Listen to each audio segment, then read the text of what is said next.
चिन्तासन्तानहन्तारो यत्पादाम्बुजरेणवः स्वीयानां तान् निजाचार्यान् प्रणमामि मुहुर्मुहुः।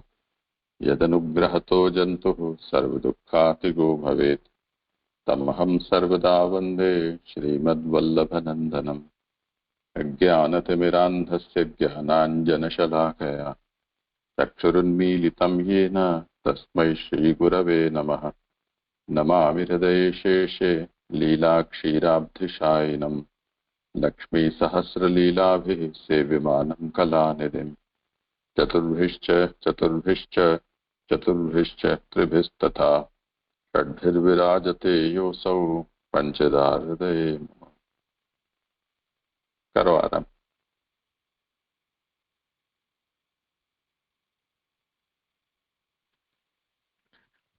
प्रणाम जय जय। आज मेरा क्रम है। कल तक हमने 5वें अध्याय तक देखा प्रथम स्कंद के। आज से जो है वो 6ठा अध्याय जो है हम शुरू करने जा रहे हैं, क्योंकि नया दिन है, हमारी शुरुआत हो रही है आज और नया अध्याय भी है, तो थोड़ा उपक्रम भी हम देख लेते हैं।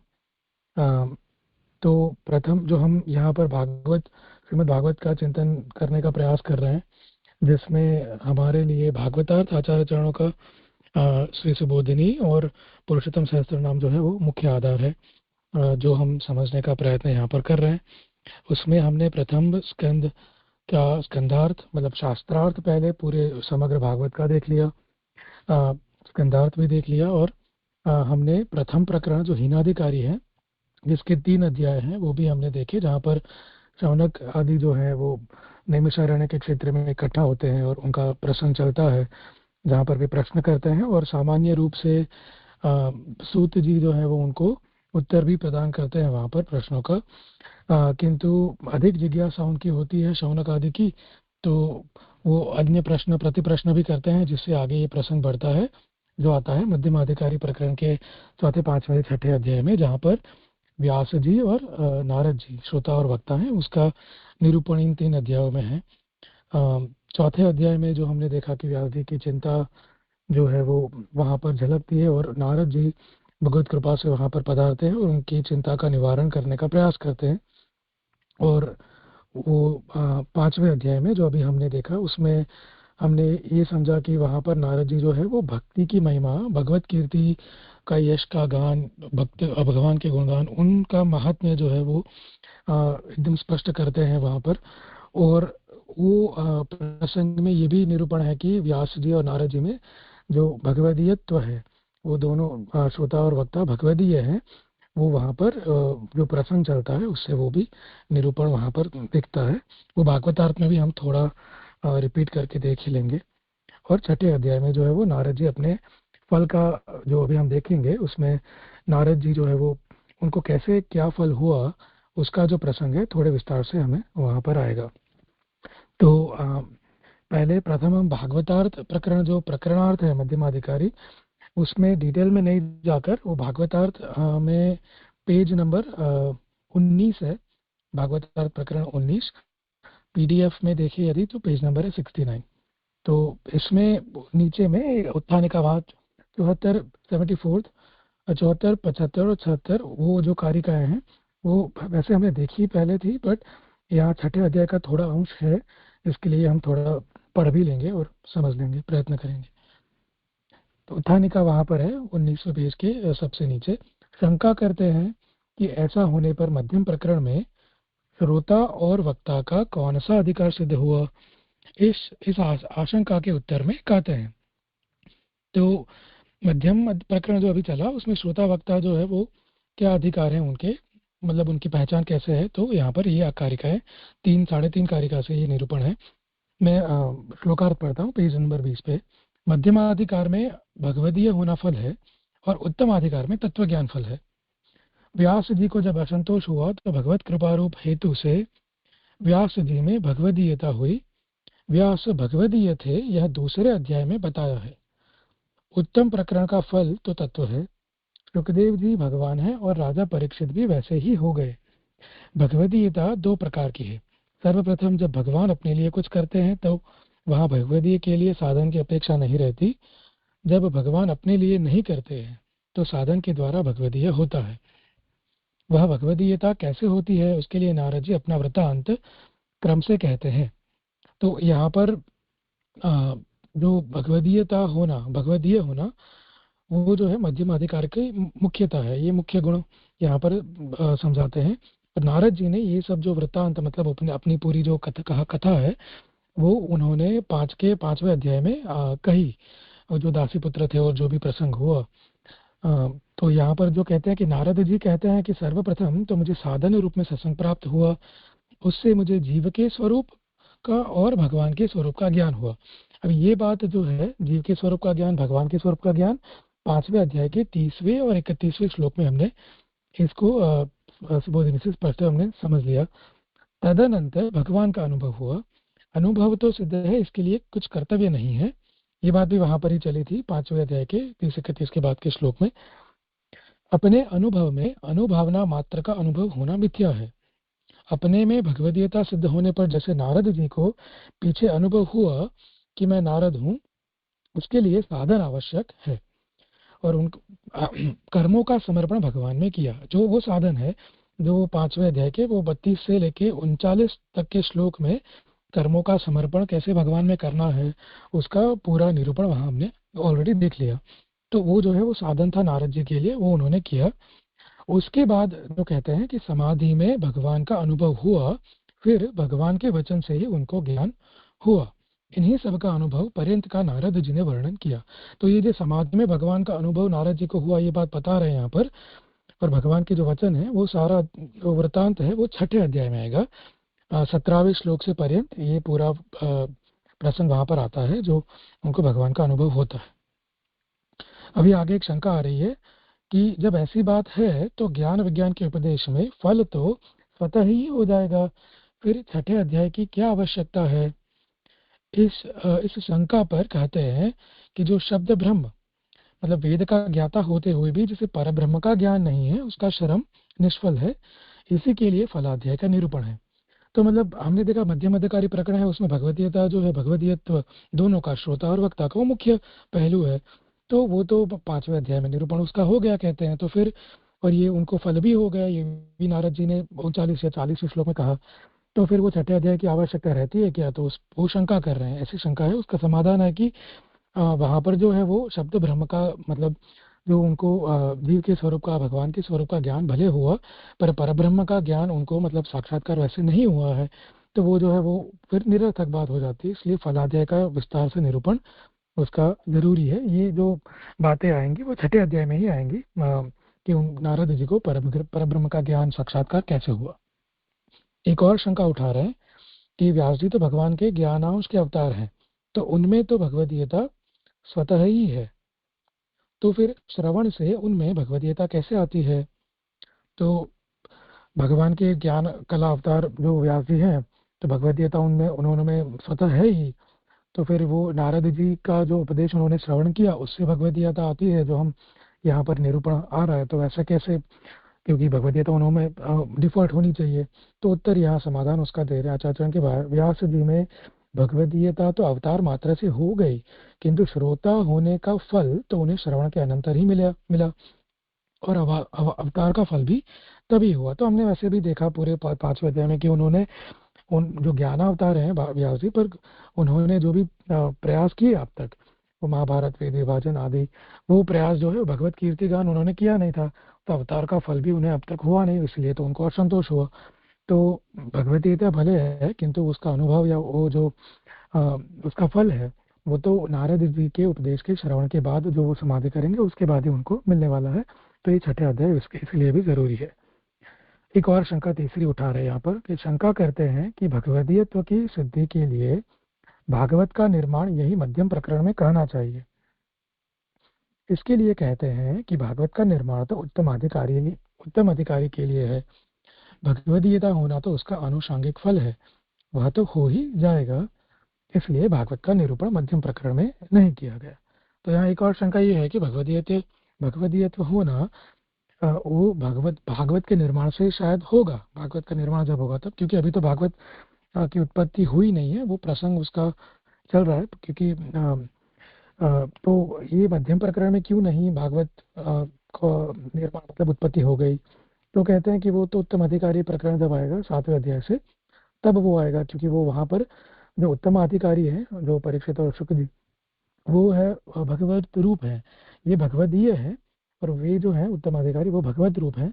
तो भगवदेता होना तो उसका आनुषंगिक मतलब ये प्रसंग को मात्र चलाने से कि भागवत उत्पत्ति कैसे हो रही है, वो प्रसंग ही चलाने से उसका जो बाय प्रोडक्ट सॉर्ट ऑफ है वो भगवदेता होना तो हो ही जाएगा। तो यहाँ पर भागवत का निरूपण करना आवश्यक नहीं है, वो उत्तम अधिकारी में वो वहां पर आएगा। तो ऐसे हमने 74 से 76 कारिका देखी। आगे 77 और 78 वो कारिका वो उत्थान कार्य है उसकी। जब प्रासंगिक फल भगवदीयता की भी सिद्धि नहीं होगी तो फिर मध्यमता सिद्ध कैसे होगी? तो मध्यमता यहाँ कैसे सिद्ध हो रही है, यदि कोई ऐसे प्रश्न करे कि आप कैसे समझाओगे, तो यहाँ पर पूरी डिटेल से कैसे भगवदीयता उन्होंने में सिद्ध हुई ये मध्यम प्रकरण में, चौथे, पांचवें, छठे अध्याय में वो यहाँ पर ये दो कारिका से वहाँ निरूपण कर रहे हैं कि व्यास जी में अन्यासक्ति प्रतिबंधिका थी। नारद जी के कथन से उस प्रतिबंध की जब निवृत्ति हुई, तब व्यास जी ने नारद जी का पूजन किया और नारद जी ने पूजन किया साधुओं का।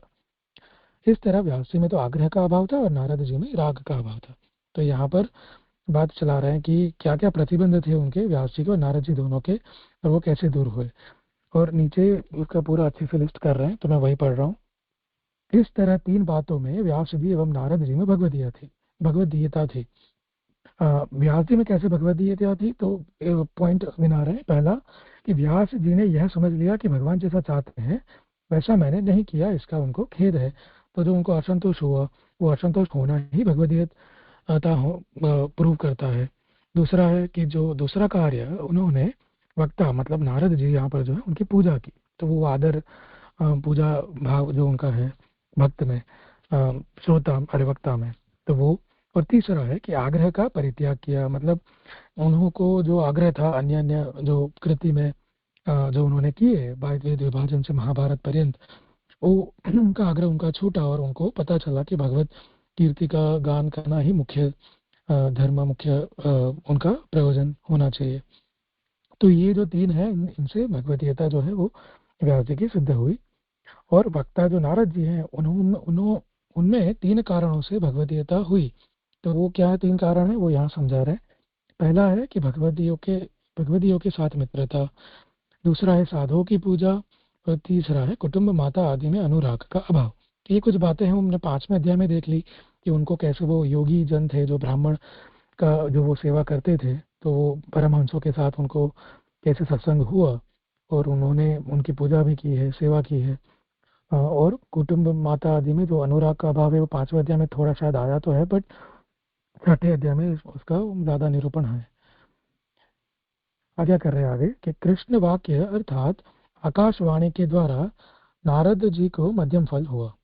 अभी यहाँ कृष्ण वाक्य जो है आकाशवाणी वो छठे अध्याय के 21वें श्लोक में आता है, जहाँ पर नारद जी को आकाशवाणी मतलब ठाकुर जी की आज्ञा वहां पर होती है, जिसके कारण उनको मध्यम फल होता है। तो अभी एक शंका और उठा रहे हैं कि नारद जी को जब पुनर्जन्म की संभावना थी तो उनमें निकृष्टता क्यों नहीं हुई, मध्यमता क्यों हुई? तो ये शंका ऐसी लग रही है मुझे जैसे कि दासी पुत्र का उनका जन्म था, फिर वो ब्राह्मण की सेवा करते हैं, परमहंस का सत्संग करते हैं, उनको अच्छा ज्ञान तो वहां पर हो ही गया है, तो फिर पुनर्जन्म की संभावना मतलब आगे भी है, उनको दूसरा जन्म होता है। तो छठे अध्याय में आता है कि उनको फिर से ब्रह्मा जी के मानस पुत्र के रूप में अवतरित होना है। तो पुनर्जन्म की संभावना होना थोड़ा उत्तम मतलब अच्छा नहीं है। तो ये आज्ञा कर रहे हैं कि मध्यमता फिर क्यों है, वो निकृष्टता मतलब थोड़ी हीनता होनी चाहिए उस पुनर्जन्म की संभावना के कारण। तो वहां पर उत्तर दे रहे हैं कि उनमें जो है संसारकृत दुख का अभाव था तथा परतंत्रता नहीं थी, विषय आदि से भय भी नहीं था, इसलिए उनमें नारदता माने ज्ञान देना फल हुआ, और सर्वदा भगवान की स्फूर्ति होना यह अवान्तर फल भी उन्हें प्राप्त हुआ। तो इनका समाधान में ये आज्ञा जो कर रहे हैं वो छठे अध्याय के 33 और 34 ये दोनों श्लोक में ये एकदम स्पष्ट उसका निरूपण है कि नारद जी भले उनका पुनर्जन्म हुआ पर भगवत कृपा उन पे इतनी विशेष थी कि कोई भी संसार का कोई दुख जो है वो उन्हें स्पर्श न करे, या कोई ऐसी स्वतंत्र वो स्वतंत्र थे, कहीं भी आ जा सकते हैं, विषय और उनसे उनको भय नहीं है, और हमेशा भगवान की स्फूर्ति उनको रहेगी, ऐसा भगवान ही उनको वचन देते हैं। तो इन सब के कारण वो जो है मध्यमता यहाँ पर है, पुनर्जन्म होने के कारण भी कोई निकृष्टता नहीं आती। तो यहाँ तक थोड़ा प्रकरणार्थ है। अभी 79 और 80 था, 79 और 80, ये दो कारिका जो आती है आगे, उसमें थोड़ा जो है वो छठे अध्याय का ज्यादा निरूपण है। तो यहाँ आशंका करते हैं कि मध्यमता की सिद्धि के लिए जैसे नारद जी ने साधन किए, उस तरह व्यास जी के लिए साधन क्यों नहीं कहे। इसके लिए कहते हैं, नात्मवत्करणं युक्तं बोधनं प्रीणनाधरे अविश्वसात् स्वकथनं वारितं नारदेन वै सत्यं तदिति विज्ञानात् स्तुतिस्तस्यात्र पूर्णम्। नारद जी को जैसे सन्यासियों ने ज्ञान दिया था, उस तरह ज्ञान देने वाले की व्यास के लिए आवश्यकता न थी, और निर्लज्जता पूर्वक भगवत नामोच्चारण नारद जी ने जैसे किया, वैसा करने की भी व्यास को आवश्यकता न थी, कारण कि व्यास के ऊपर तो भगवान की स्वतः प्रीति थी। प्रीति की प्राप्ति के लिए साधनों की आवश्यकता नहीं थी। यह समझा रहे कि यहाँ से हमारा बाकी था, पहले हमने ये कारिका नहीं देखी है।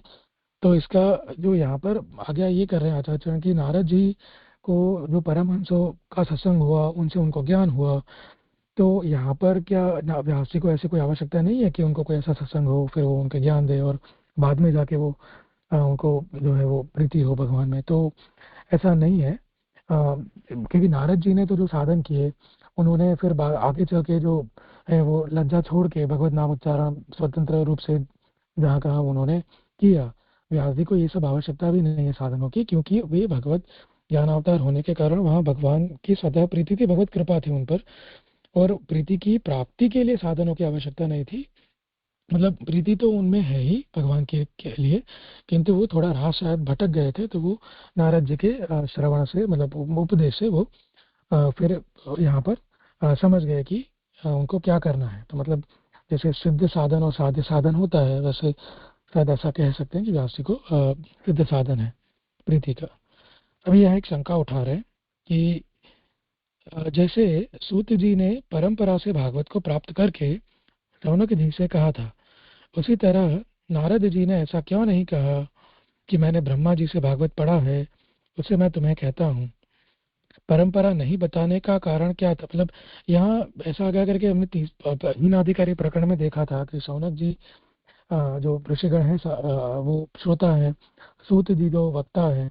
सूत जी वहां पर आज्ञा कहते हैं पूरी कि मैंने ये भागवत की परंपरा कैसे सुनी, कहाँ से सुनी। तो वहां पर तो ये बताया गया था कि परंपरा क्या थी श्रवण की। यहाँ पर ऐसा कुछ नारद जी ने आज्ञा नहीं करी है मध्यमाधिकारी प्रकरण में, तो ऐसा क्यों नहीं किया? तो उसका समाधान कर रहे हैं कि परंपरा नहीं बताने का कारण यह था कि लोक में परंपरा प्रचलित थी नहीं, इसलिए नारद जी के कहने पर भी व्यास जी को विश्वास नहीं होता। इसलिए नारद जी ने कह दिया कि समाधिना अनुस्मर तद विचेष्टितम, समाधि द्वारा भगवान का अनुस्मरण करो। ऐसा सामान्य वचन नारद जी का इसलिए था कि समाधि में इन्हें मेरी बात सच्ची प्रतीत हो जाएगी, परंपरा कथन की आवश्यकता नहीं है।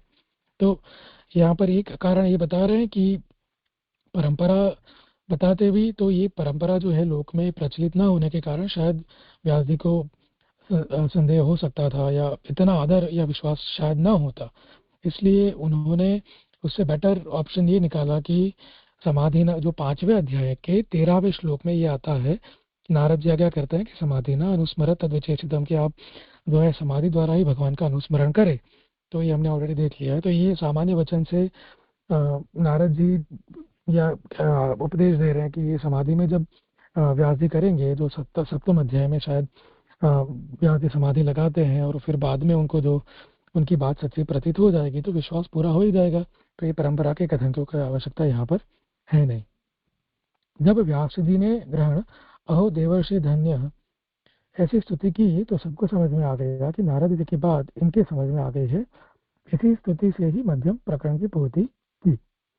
तो ये अहो देवर्षि धन्य जो है वो व्यास जी छठे अध्याय के, जो हमने देखा नहीं है अभी देखेंगे, उसके 38वें श्लोक में स्तुति करते हैं देव नारद जी की कि धन्य है नारद जी करके। तो वो जो स्तुति होती है वहां पर व्यास जी करते हैं, तो उससे स्फुट हो जाता है सबको कि उनको जो है वो नारद जी की बातों में पूरा विश्वास है और वो उनको सब समझ में आ गया है नारद जी क्या कहना चाहते हैं, तभी वो स्तुति कर रहे हैं। तो इस तरह जो है वो यहाँ पर मध्यम प्रकरण जो है उसकी कारिका समाप्त होती है भागवतार्थ की। आगे आगे तृतीय प्रकरण की है। तो यहाँ पर हम भागवतार्थ हमने देख लिया। एक्चुअली मुझे पारायण पहले करना था, तो क्षमा चाहता हूँ, पर मैं अभी पारायण कर ले रहा हूँ।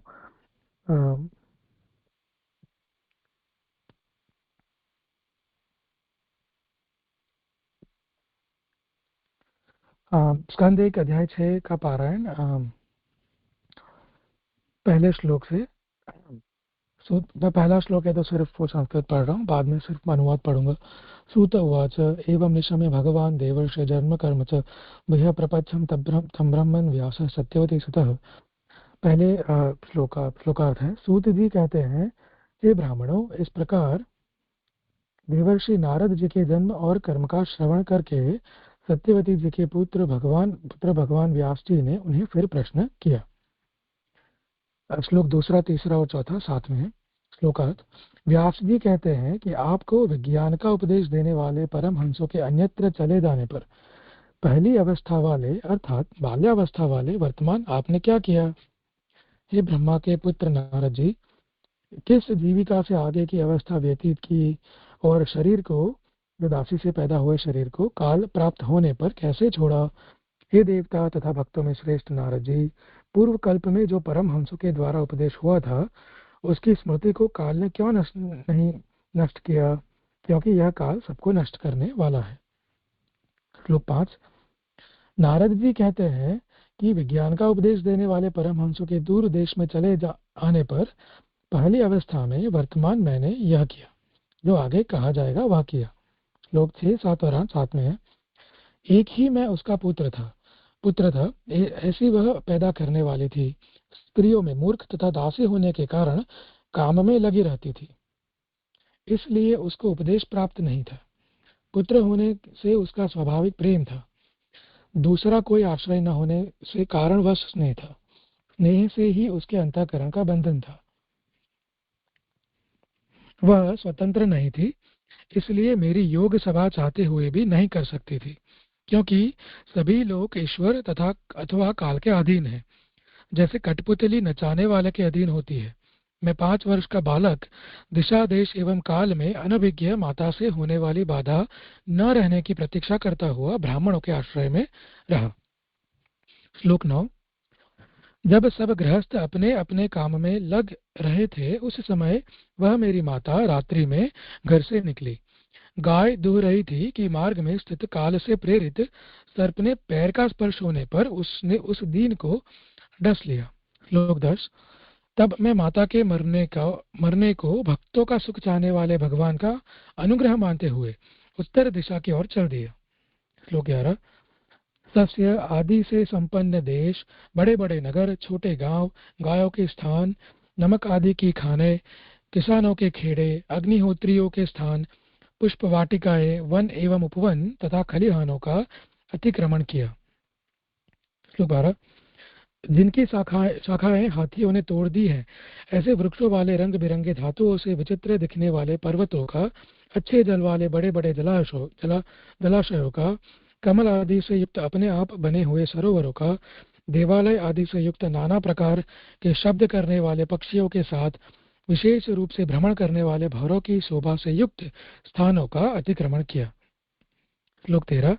नल बांस, सरगंडे, कुश, छेद वाले बांसों से अत्यंत गहन तथा जो सर्प, उल्लू एवं सियारों का आंगन घर ही था, ऐसे अति भयंकर महान वन को अकेले ही जाते हुए मैंने देखा। श्लोक 14, 15 और 16। चलते चलते मेरा शरीर, अंतःकरण और इंद्रियां शिथिल हो गई। मुझे जोर की प्यास और भूख लगी। वहां एक नदी मिली, उसके रद में मैंने स्नान, जलपान और आचमन किया। इससे मेरी थकावट मिट गई। उस निर्जन वन में एक पीपल के नीचे मैं आसन लगाकर बैठ गया। उन महात्माओं से जैसा मैंने सुना था, हृदय में रहने वाले परमात्मा के उसी स्वरूप का मैं मन ही मन ध्यान करने लगा। भक्ति भाव से वशीकृत चित्त द्वारा भगवान के चरण कमलों का ध्यान करते ही भगवत प्राप्ति की उत्कट लालसा से मेरे नेत्रों में आंसू भर आए और धीरे धीरे भगवान प्रकट हो गए। श्लोक 17 और 18।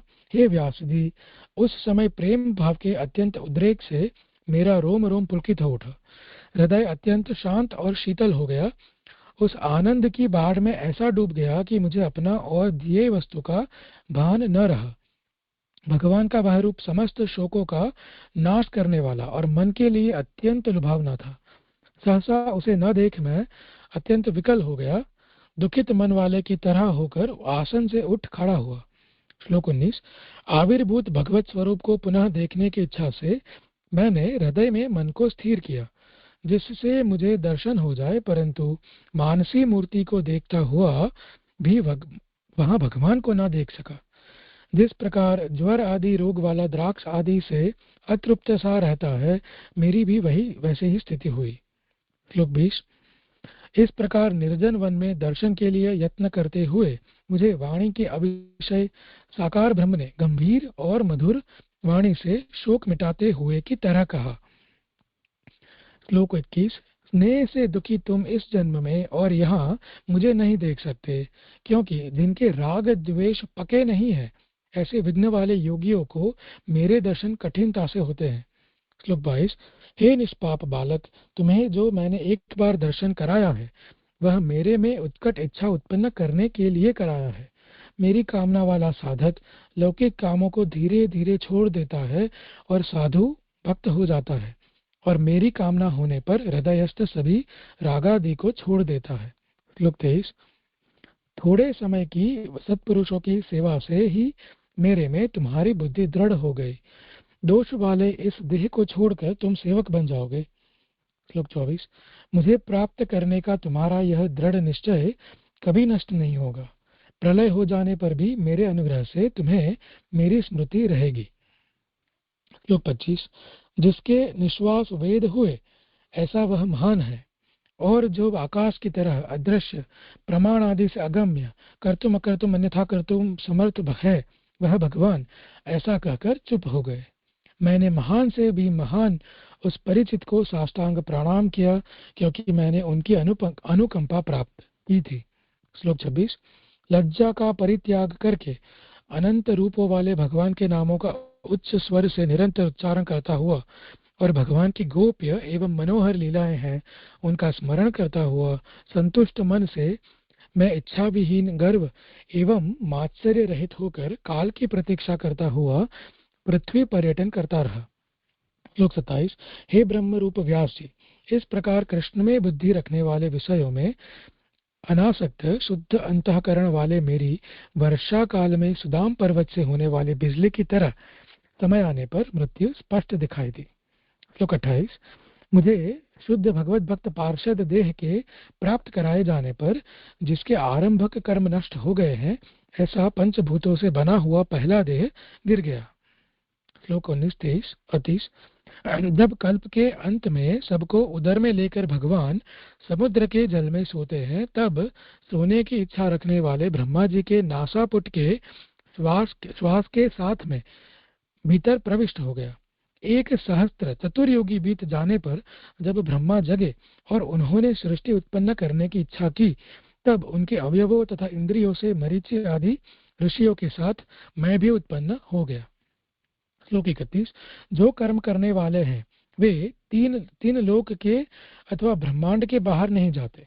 जिनने तप आदि से ब्रह्मलोक को प्राप्त किया वे 3 लोक के अथवा ब्रह्मांड के भीतर नहीं जाते। मैं तो सबसे अपरिच्छिन्न भगवान के अनुग्रह से सर्वत्र भगवान को देखने के नियम का पालन करता हुआ बाहर भीतर फिरता हूँ। मेरी गति कभी भी कहीं भी नहीं रुकती। श्लोक 32। देवताओं से दी हुई जो षड्ज आदि ब्रह्म रूप स्वर से भूषित है, उस वीणा से संगीत शास्त्र सिद्ध स्वरों का संबंध कर हरि कथा को गाता हुआ फिर रहा हूँ। श्लोक 33। जब मैं उनकी लीलाओं का गायन करने लगता हूँ, तब वे प्रभु जिनके चरण कमल में संत निवास करते हैं और जिनकी कीर्ति प्यारी है, वे भगवान बुलाए हुए की भांति तुरंत मेरे हृदय में आकर दर्शन दे देते हैं। श्लोक 34। माया की रक्षा करने वाले जो विषय हैं, उनके स्पर्श माने भोग की इच्छा से आतुर चित्त वाले मनुष्यों के लिए भगवत लीला वर्णन ही संसार समुद्र को पार करने में नौका रूप है। श्लोक 35। काम और लोभ की चोट से बार बार घायल अंतःकरण श्री कृष्ण सेवा से जैसी प्रत्यक्ष शांति का अनुभव करता है, वैसी वैसी शांति यम नियम आदि योग मार्गों से नहीं मिल सकती। श्लोक 36। हे निष्पाप व्यास जी, आपने मुझसे जो कुछ पूछा था वह सब अपने जन्म और साधन का रहस्य तथा आपके आत्मतुष्टि का उपाय मैंने बता दिया। श्लोक 37। श्री सूत जी कहते हैं कि हे शौनकादि ऋषियों, देवर्षि नारद जी ने व्यास जी से इस प्रकार कहकर जाने की अनुमति ली और वीणा बजाते हुए निस्वार्थ नारद जी विचरण करने के लिए गए। श्लोक 38। सभी लोग अपना ही सुख चाहते हैं, परंतु नारद जी प्राणी मात्र का सुख चाहते हैं, इसलिए वेद व्यास जी आश्चर्यपूर्वक कहते हैं कि ये नारद जी धन्य है, क्योंकि भगवान की कीर्ति को गाते हुए स्वयं प्रसन्न होते हुए तापत्रय से दुखी जगत को भी वीणा से कीर्तन कर सुख पहुंचाते हैं। यह पारायण समाप्त हो। पुरुषोत्तम सहस्त्र नाम यदि देखिए दीजिए। हाँ करो। पुरुषोत्तम सहस्त्र नाम यदि देखें यहाँ पर तो क्योंकि यहाँ मध्यमाधिकारी प्रकरण के समग्र प्रकरण के जो नाम है, कोई श्लोक के पर्टिकुलर या अध्याय के नाम नहीं है, तो ये अध्याय जो है उसको ध्यान में रखते हुए पूरे प्रकरण को व्यास चिंता विनाश का जो 24वां नाम है, पृष्ठ नंबर 45 पर है, वो व्यास चिंता विनाशकः, व्यास जी की चिंता का विनाश करने वाले। 25वां नाम है सर्व सिद्धांत वागात्मा, सर्व सिद्धांत रूप वाणी के स्वरूप, सारे सिद्धांतों की वाणी में जिसका स्वरूप है वैसे सर्व कपिलादि सिद्ध पुरुषों के अंतरात्मा में वाणी रूप से विराजे हुए, ये नाम भी आता है। और 26वां नाम नारदाद्य अखिलेष्टदः, नारद जी को सर्वश्रेष्ठ लाभ प्रदान करने वाले। 27वां अंतःकरण अंतरात्मा, अंतःकरण मन रूप प्रभु। इतने नाम है। ध्यान गम्य जो है वो 7वें अध्याय से आगे आएगा। यहाँ पुरुषोत्तम सहस्त्र नाम पारायण भी हो गए। अभी प्रथम जो श्लोक है सुबोधिनी जी का अध्याय 6 का, वो भी मेरा है, ले लूं या फिर अजय जय क्या करूं? हाँ करो, कारिका करके जी। तो सुबोधिनी पेज नंबर है पृष्ठ नंबर 236, पीडीएफ अगर आप देख रहे हो तो उसका है पेज नंबर 342। वहां पर अध्याय 6 शुरू होता है नारद जी की भक्ति का स्वरूप। मंगलाचरण करते हुए अध्याय का आचार्यचरण जो है वो 2 कारिका से अध्याय का मंगलाचरण करते हैं, जो है मध्यमेनाधिकारेण पदार्थाभिनिरूपिताः श्रवणस्य फलं चान्तर ज्ञान रूपम प्रदर्शितम षष्ठे तु बाह्यं तस्यैव कीर्तनावधि वर्ण्यते बाह्याभावे त्वान्तरस्य व्यर्थे तेति निरूप्यते। कारिका का अर्थ है 5वें अध्याय में मध्यम अधिकार से पदार्थों का निरूपण किया गया। वहां श्रवण का फल भीतरी ज्ञान होना, जैसा कि नारद जी को परमहंसों से कृष्ण कथा सुनने से हुआ, वैसा ज्ञान रूप फल बताया गया। तो 5वें अध्याय में हमने देखा मध्यमाधिकारी जो पदार्थ मतलब भगवदीयत्व है उसका निरूपण किया गया। श्रवण का जो भीतरी ज्ञान मतलब जैसे नारद जी को हुआ जी के स्वरूप का, भगवत स्वरूप का ज्ञान परमहंसों से, वो तो वो भीतरी ज्ञान है, वो उनको हुआ, वहां वो सब बताया गया। अब इस 6ठे अध्याय में उसी श्रवण का बाह्य फल जो कीर्तन पर्यंत है कहते हैं, क्योंकि बाह्य रूप कीर्तन के अभाव में भीतरी ज्ञान रूप व्यर्थ हो जाता है। तो आचार्य आज्ञा कर रहे हैं यहाँ पर कि 5वें अध्याय का हमने देख लिया कि भीतरी ज्ञान कैसे हुआ, तो अब यहाँ जो भीतरी ज्ञान अगर हुआ है तो फिर अगर वो बाह्य रूप मतलब जो इंद्रियां हैं अपनी, वो उससे बाहर अगर ये नहीं प्रकट होता तो फिर वो जो है उसका वो व्यर्थ हो जाएगा कि अंदर ही भरा पड़ा रहेगा और बाहर आएगा ही नहीं, तो वो भी जरूरी है। तो उसके लिए जो है वो श्रावण जो हुआ उसका बाह्य फल, वो जो कीर्तन है अपनी इंद्रियों से गाते हैं नारद जी ने, तो वो उस कीर्तन पर्यंत का फल यहाँ पर 6ठे अध्याय में उसका पूरा निरूपण आएगा। अभी जो आभासार्थ आ रहा है वो प्रथम श्लोक जो मेरा है वो मैं ले रहा हूँ। तो प्रथम श्लोक का सुबोधिनी का आभासार्थ है। 5वें अध्याय के अंत में अदान में ज्ञानम ऐश्वर्यम, मुझे भगवान ने ज्ञान और ऐश्वर्य तथा भक्ति दी, ऐसा नारद जी ने कहा, वहाँ संदेह है। तो 5वें अध्याय जो कल ही हमने ये कार्य का अरे श्लोक ये हमने कल ही देखा, 39वां 5वें अध्याय का 39वां श्लोक है, जहाँ नारद जी आज्ञा करते हैं कि मुझे जो है वो भगवान की कृपा से ज्ञान ऐश्वर्य भक्ति जो प्राप्त हुए।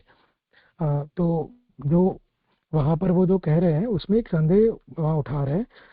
वो आगे अध्याय की संगति के लिए, तो 5वां अध्याय वहां पर जो समाप्त होता है, जहाँ नारद जी आज्ञा करते हैं कि मुझे भगवत कृपा से ये मिला, तो अभी ये 6ठा अध्याय जैसे शुरू हो रहा है, तो वो अध्याय संगति ये आचार्य यहाँ से जोड़ रहे हैं कि वहाँ एक संदेह कर कोई उठाता है। तो संदेह क्या है, तो हम देखते हैं। भगवत चरित्र सुना और अंतर्ज्ञान हुआ, यही निरूपण किया गया है। तो श्रवण से क्या भगवान ने नारद जी को उसी समय ऐश्वर्य दान दिया किया अथवा कालांतर में? तो ये प्रश्न दो कोई अगर पढ़े, तो यदि कोई ये 39वां अध्याय पढ़े, उसका जो लास्ट श्लोक है वहां पर कोई प्रश्न कर सकता है कि नारद जी ने कह दिया कि भगवत कृपा से उनको जो ज्ञान ऐश्वर्य भक्ति मिले, तो वो कैसे हुआ? वो तुरंत हो गया या अगले जन्म में या कोई काल के समय के अवधि के बाद हुआ? ये कैसे? उसकी डिटेल तो वहां पर दी नहीं है। ऐसे नारद जी ने सिर्फ बता दिया कि ऐसे हुआ मुझे भगवत कृपा से, पर वो भगवान ने कैसे कब, वो पूरा विस्तार वहां पर नहीं है। तो उसके अनुरूप कोई मतलब उसके कोई समीक्षा करना चाहे, संदेह उठाना चाहे, तो वो यहाँ पर उठा रहे हैं। श्रोतव्य विषय जो ऐश्वर्य दान रूप है, उसका निरूपण करने वाले नारद जी को हुए फल के कहने के लिए श्रोता को विचार होता है। तो श्रोतव्य विषय माने भगवत श्रवण का जो विषय है यहाँ पर, और ऐश्वर्य आदि जो दान रूप नारद जी को मिले, तो नारद जी यहाँ पर वक्ता है, वो आज्ञा जो कह रहे हैं। तो सुनने वाले जो श्रोता है, तो वो नारद जी को जो जो भी फल हुआ, जो भी दान उनको मिला, उसके बारे में कोई ये ऐसा विचार कर सकता है कि ये पूरा जो प्रसंग है वो कैसे चला, कैसे आपको दान हुआ। तो वो जो है यहाँ पर, इसलिए व्यास जी प्रसंग आगे चलाने के लिए पूछते हैं। ये बात जो है सूत जी यहाँ पर कहते हैं। तो हाँ, पहला श्लोक है। सूत उवाच एवं निशम्य भगवान देवर्षि जन्म कर्म च भूया प्रपच्छत तं ब्रह्मन् व्यास सत्यवती सुतः। श्लोकार्थ है। सूत जी कहते हैं, हे ब्राह्मणों, इस प्रकार देवर्षि नारद जी के जन्म और कर्म का श्रवण करके सत्यवती जी के पुत्र भगवान व्यास जी ने उन्हें फिर प्रश्न किया। सुबोधिनी, व्यास जी नारद जी की बात को यथार्थ रूप में समझते हैं। इसमें हेतु यह है कि व्यास जी भगवान है, इसलिए नारद जी यथार्थ कहते हैं, इस बात को समझाते हैं। तो यहाँ आचार्य चरण जो मूल भागवत श्लोक जो है, इसमें जो भगवान शब्द प्रयोजित है उसका पदार्थ करते हुए आज्ञा कर रहे हैं कि भगवान जो सूत जी ये व्यास जी को क्यों कह रहे हैं, तो आप बताते हैं कि भाई व्यास जी जो है वो भगवान है, इसलिए जो मतलब अवतार है, भगवत रूप है, मतलब तो वहां पर नारद जी ने जो भी आज्ञा करी अब तक, वो समझते हैं, उनको यथार्थ उसके सही स्वरूप में नारद जी के उपदेश को समझने वाले हैं, इसलिए व्यास जी को यहाँ पर भगवान ऐसा संबोधन दिया है। नारद जी की बात को असंभव नहीं कह सकते, क्योंकि देवर्षि है। देवर्षि वही बन सकता है जिसके अत्यंत उत्कृष्ट कर्म होते हैं। तो यहाँ मूल श्लोक में यदि हम देखें, तो देवर्षि ऐसे सूत जी ने देवर्षि शब्द का प्रयोग संबोधन देके नारद जी को संबोधित किया है। तो देवर्षि शब्द प्रयोजन उसका पदार्थ करते हुए आचार्य आज्ञा कर रहे हैं कि देवर्षि है नारद जी, तो देवर्षि तो वही बनते हैं जिनके कर्म बड़े अच्छे उत्तम होते हैं। तो देव के ऋषि होने के कारण वो नारद जी को ऐसी असंभव जो बात है, मतलब ऐसी कोई बात जो इम्पॉसिबल अशक्य लगे, जो समझ में ना आ सके, वैसी तो बात नारद जी करेंगे नहीं। तो यहाँ पर ऐसे देवर्षि का अर्थ महाप्रभु जी करते हैं। आगे सूत जी ने शौनक के लिए कहा है कि हे ब्राह्मण, आप ब्रह्म रूप है, इसलिए सभी जानते हैं। तो मूल में हम देखें यदि श्लोक में, तो हे ब्राह्मण करके, क्योंकि ये सूत उवाच है, सूत जी जो है शौनक आदि को ये प्रसंग आगे समझा रहे हैं। तो वो शौनक आदि को जो है हे ब्रह्मन करके संबोधित कर रहे हैं। और ब्रह्मन कहने से तात्पर्य आचार्य आज्ञा कर रहे हैं कि ये है कि शौनक आदि ऋषिगण जो है वो ब्रह्म रूप हैं। तो वो भी जानते हैं कि यहाँ क्या प्रसंग क्या बात नारद जी कर रहे हैं। तो वो थोड़ा प्रसंग को ऊपर उठाने के लिए सबको ऐसे संबोधन दिया है, आचार्य ऐसे आज्ञा कर रहे हैं। इस प्रकार नारद जी अपने जन्म कर्म को सुनाकर चुप हो गए। व्यास जी ने समझा कि नारद जी विशेष आदर करने पर ही विशेष बात कहेंगे, इसलिए आदर पूर्वक प्रश्न किया। तो यहाँ पर हम वैसे आया नहीं, पर भूयः प्रपच्छ, वैसे जो मूल में प्रयोजन है, अरे शब्द है, तो भूया का अर्थ ऐसे होता है कि फिर से प्रश्न किया, प्रपच्छ। तो आचार्य चरण सुबोधिनी मूल में ऐसे आज्ञा कर रहे हैं कि अ, ऐसा जो क्यों हुआ, तो क्योंकि नारद जी जो है वो इतना जो 39वें श्लोक 5वें अध्याय में हमने देखा, उसके बाद में नारद जी चुप हो गए। नारद जी चुप हो गए तो व्यास जी समझ गए कि भी यदि हम विशेष आदर करेंगे, विशेष प्रश्न प्रति प्रश्न इसका करेंगे, तो ही हमको जो है वो विशेष या उसकी समीक्षा हमें समझने को नारद जी कहेंगे, वरना नारद जी आगे का प्रसंग जो डिटेल है उसकी वो शायद नहीं कहेंगे। इसलिए वहां पर व्यास जी हैं फिर से प्रपंच वो फिर से आदर पूर्वक प्रश्न कर रहे हैं। नारद जी के भाई मन में यह विचार हुआ कि मेरे कथन में व्यास जी का आदर है या नहीं। इस बात को जानने के लिए नारद जी चुप हो गए। अ, तो नारद जी भी यहाँ चुप इसलिए भी हो गए, तो एक कारण है और है कि नारद जी ने इतने सारे श्लोक वो जो आगे छठे या सातवें श्लोक से चालू होकर 5वें अध्याय के अंत तक उन्होंने जो उपदेश दिए वो दिए तो सही, पर व्यास जी को उसमें विश्वास हो रहा है, आदर हो रहा है या नहीं हो रहा, वो उनको पता नहीं है। तो वो जानने के लिए नारद जी चुप हो गए। अ, और तब भगवत कृपा से देवर्षि बने, इस बात के कहने पर भी व्यास जी ने पुनः प्रश्न किया। तो जो पूरा प्रसंग भगवत कृपा से वो जो नारद जी हैं उनको जो भी दान मिला, वो देवर्षि बने और ज्ञान भक्ति ऐश्वर्य जो उनको मिला, सब कुछ पूरी बात उन्होंने कही।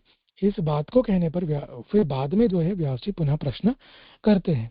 यहाँ तो भगवत कृपा से देवर्षि बने, इसमें जो है भगवत कृपया ऐसा आचार्य चरण सुबोधिनी गद्य में आज्ञा करते हैं, जिसका प्रयोजन जो है मैंने थोड़ा, क्योंकि मुझे यहाँ से इतना स्फुट नहीं हो रहा था, तो फिर गोकुलनाथ जी की टिप्पणी में थोड़ा देखा था, तो मैं वो पढ़ रहा हूँ कि उसमें ऐसे आज्ञा करते हैं कि भगवत कृपा से सब हेतु जो है वो ज्ञापित हो जाते हैं।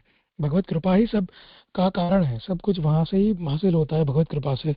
तो वहां पर ऐसा आज्ञा करके मतलब बताना ये चाहते हैं कि जो भी नारद जी ने कहा उसमें भगवत कृपा ही कारणभूत थी। तो इतना सब सुनने के बाद भी व्यास जी पुनः प्रश्न कर रहे हैं, जो दूसरे श्लोक दूसरे तीसरे चौथे में आगे आएगा। पर ये पुनः प्रश्न जो नारद जी कर रहे हैं वो इतना करने के बाद भी कर रहे हैं। और ये जो लास्ट लाइन है, अ, व्यास जी बिना प्रयोजन के नहीं पूछते क्योंकि वे सत्यवती के पुत्र हैं। तो यहाँ सत्यवती स्वतः जो मूल श्लोक भागवत प्रथम श्लोक जो है यहाँ, उसमें प्रयोजन उसका आचार्य चरण समझा रहे हैं कि यहाँ पर व्यास जी को सत्यवती सुतः जो फिर से प्रश्न किया, उसके लिए यहाँ सत्यवती सुतः ऐसा क्यों कहा। तो ये यहाँ लास्ट लाइन जो है वो ये समझा रहे हैं कि व्यास जी ने जो प्रश्न किया, अभी ये जो यहाँ पर मुझे थोड़ा संदेह भी है, क्योंकि लास्ट लाइन जो ये है व्यास जी बिना प्रयोजन के नहीं पूछते, तो वो मुझे इतना स्फुट नहीं हुआ, क्योंकि बिना प्रयोजन के नहीं पूछते तो वहां पर थोड़ा सा लग रहा है कि व्यास जी ने जो पूछा है वो सही पूछा है, मतलब सही पूछा है किंतु उसका प्रयोजन है। जबकि हम मूल देखें तो आचार्य चरणों ने अनति प्रयोजनम पृच्छति ऐसा कुछ शब्द प्रयोजन किया है, जिसका मतलब जैसे मुझे समझ में आया मैं बोल रहा हूँ, फिर कोई क्षति हो तो प्लीज कोई करेक्ट करिएगा। आचार्य चरण ये आज्ञा कर रहे हैं कि सत्यवती सुत भागवत जो कार है वो क्यों कह रहे हैं व्यास जी को। तो अनति प्रयोजन है, क्योंकि यहाँ अति प्रयोजन नहीं है, कोई इतना ज्यादा प्रयोजन जो व्यास जी प्रश्न प्रति प्रश्न कर रहे हैं उसमें कोई इतना बड़ा प्रयोजन उनका प्रश्न के पीछे है नहीं। तो उसके लिए जो है कोई ज्यादा प्रयोजन न होने के कारण वो सत्यवती सुत उनको कहे गए हैं। और वो आगे भी हमने जज ने समझाया था, और यहाँ गोकुलनाथ जी की टिप्पणी में भी वो समझा रहे हैं कि बहुत ज्यादा प्रयोजन उनके प्रश्न का है नहीं, तो वो थोड़ी हीनता वहाँ हो रही है कि व्यास इतने बड़े हैं, ज्ञान अवतार हैं, फिर भी जो प्रश्न में कोई ज्यादा प्रयोजन न होने पर भी वो पूछ रहे हैं यहाँ पर, तो वो जो है वो थोड़ा अपकर्ष है उनका। तो माता के नाम से जब संबोधित किया जाता है सत्यवती सुत करके, तो मातृपुत्रत्वात् कुछ माता के नाम से संबोधित करने से वो जो है वहां पर थोड़ी उनकी वो हीनता जैसा कुछ, या अपकर्षहीनता तो नहीं कह सकते शायद, बट अपकर्ष जैसा कुछ वहां पर है कि उनका प्रश्न जो है वो इतना अ, वो नहीं है, स्ट्रांग नहीं है शायद। तो अ, इतना यहाँ पर मुझे स्फुट हुआ। कुछ क्षति हो या किसी को कुछ प्रश्न हो तो। क्या किया कुछ हो तो।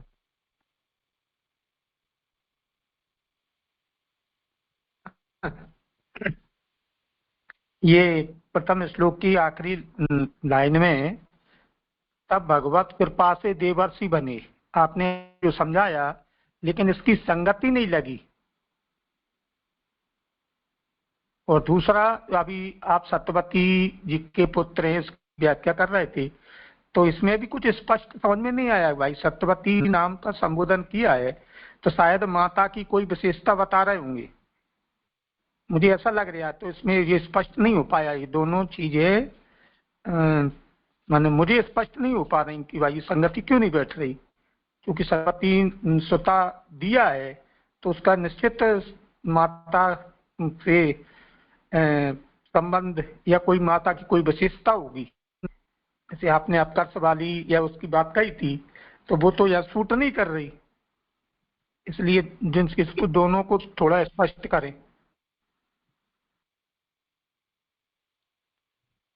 जी हाँ, एक्चुअली जो ये भगवत कृपा से देवर्षि बने, फिर यहाँ पर फुल स्टॉप है ना, तो एक्चुअली वो मुझे फुल स्टॉप भी नहीं लग रहा थोड़ा, क्योंकि वो पूरा वाक्य लग रहा है कि तब भगवत कृपा से देवर्षि बने, इस बात के कहने पर भी व्यास जी ने पुनः प्रश्न किया। तो वो संगति मुझे भी ऐसा कल पढ़ते हुए लगा, इसलिए मैंने मूल को थोड़ा देखा था। क्योंकि यहाँ जो बात कर रहे हैं कि पूरी बात नारद जी ने करी, पूरा प्रसंग किया, उसके बाद जब तक वो दासी पुत्र से लेकर देवर्षि होना, वो पूरा प्रसंग वहां पर आया ना कि वो कैसे मतलब हीन योनि में उनका जन्म हुआ दासी पुत्र से, और फिर सेवा सत्संग आगे चल के वो देवर्षि बने। तो वो पूरा प्रसंग वो इतना कह दिया, उसके बाद फिर व्यास जी पुनः प्रश्न कर रहे हैं। तो बस वहां पर यही बात है कि इतना कहने पर भी व्यास जी ने पुनः प्रश्न किया है। मतलब ऐसा लग रहा है कि चलिए मेरी समझ है थोड़ी कि व्यास जी ने जो प्रश्न किया पुनः प्रश्न, वो थोड़ा इतना कहने पर भी आप प्रश्न कर रहे हो, उस टाइप का थोड़ा यहाँ आरोप लग रहा हो, ऐसा लग रहा है। और वो सत्यवती सूत्र जो है वो तो शायद आई थिंक जैसे ने भी आगे बहुत पहले करी भी थी। और यहाँ यदि हम गोकुलनाथ जी की टिप्पणी देखें ना, तो उसमें ऐसा है कि तथा च सत्यवती सुता इति हेतु तथा च मातृपुत्रत्वात् उक्तमपि न ज्ञातवान इति भाव। मेरी संस्कृत इतनी स्ट्रांग नहीं है, किंतु ऐसा यहाँ लग रहा है कि मातृपुत्र कहने से जो है वो उनको न ज्ञातवान, मतलब इतना कुछ समझ में नहीं आ रहा है, व्यास जी को समझ में नहीं आ रहा है, ऐसा कुछ भाव है। और अनति प्रयोजनम आचार्यचरण ही शब्द प्रयोजित कर रहे हैं कि जो प्रश्न किया है, तो यहाँ व्यास जी ने जो प्रश्न किया है वो अनति प्रयोजनम है। तो जिसका गोकुलनाथ जी आज्ञा करते हैं कि प्रश्ने अत्यंतम प्रयोजनम नास्ति, मतलब ये प्रश्न जो किया व्यास जी ने, उसमें कोई इतना अत्यंत प्रयोजन इतना बड़ा है नहीं, ऐसा अर्थ है। ऐसे मतलब मुझे ये समझ के मुझे ऐसा लगा कि शायद कुछ ऐसी बात है कि बाकी तो जैसे प्रकाश करें। नहीं ठीक है, यही बात है। ये विषय आगे कह चुके हैं कि जहाँ किसी का परिचय उसके माता से कराया जाता है तो वो उसकी हीनता का द्योतक है। तो यहाँ सत्यवती सुत ऐसा कहने से तात्पर्य ये है कि इतना सब समझाने के बाद भी आगे जो सवाल व्यास पूछ रहे हैं वो इतने सार्थक प्रश्न नहीं है, तो वो सत्यवती सुत का प्रभाव है, ऐसा समझो। और ये बात भी सही है, भगवत कृपया एतावत्तुम जातमिति कथिते भी पुनः प्रश्न। तो ये वाक्य में देवर्षि बने, ये अनुवादक ने कुछ अपने कल्पना से अर्थ जोड़ा है। तो उन्होंने वहां वाक्य को तोड़ दिया है, भगवत कृपया एतावत्तुम जातम, फिर उन्होंने पूर्ण विराम मान लिया है और इति कथिते भी पुनः प्रश्न, उसको नया वाक्य माना है। तो ऐसा नहीं है। महाप्रभु ये आज्ञा करना चाहते हैं कि ये सब जो हुआ है वो भगवान भगवान की कृपा से इतना फल प्राप्त हुआ है। इतना कह देने के बाद भी फिर से उन्होंने प्रश्न किया। तो अनुवाद में आपको सुधारना हो तो इतना कर सकते हैं कि तब भगवत कृपा से इतना फल हुआ, इस बात के कहने पर भी व्यास जी ने पुनः प्रश्न किया।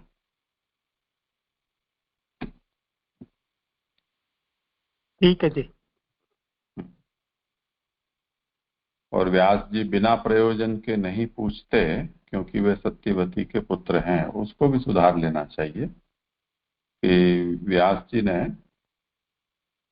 बहुत सार्थक हो ऐसा प्रश्न नहीं पूछा, क्योंकि वो सत्यवती के पुत्र हैं।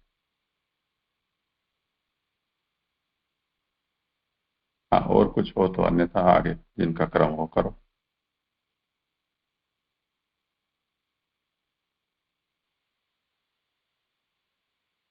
एक प्रश्न आगे किसका क्रम है? राशिद भाई का है क्या? हाँ।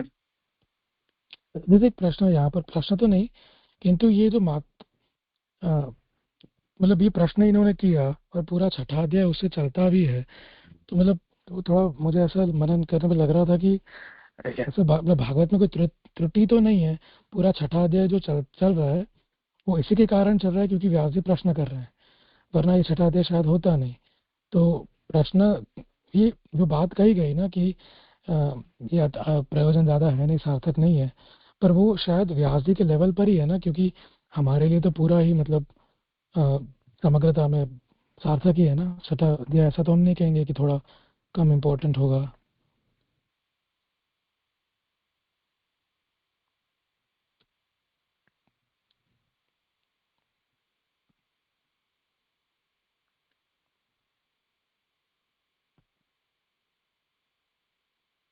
हाँ, तो यहाँ व्यास के संदर्भ से ही कहा जा रहा है। मूल मुद्दा क्या है कि व्यास जी का जो अपरितोष, उसका कारण और उसका समाधान ये 5वें अध्याय में संपन्न हो जा रहा है।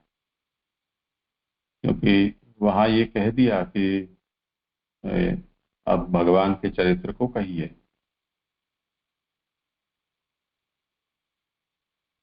तो यही तो मुख्य बात थी। अब वो बात पूरी हो गई, उसके बाद फिर व्यास जी ऐसे ही, तो ये टाइम पास जैसी बातें हैं। जैसे हम जी इलाज के लिए जाएं, कोई बीमार आदमी डॉक्टर के पास,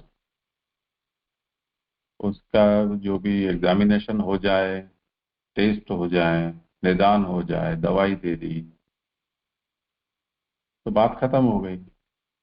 अब उसके बाद भी कोई पेशेंट बैठकर और डॉक्टर के साथ चर्चा कर रहा है,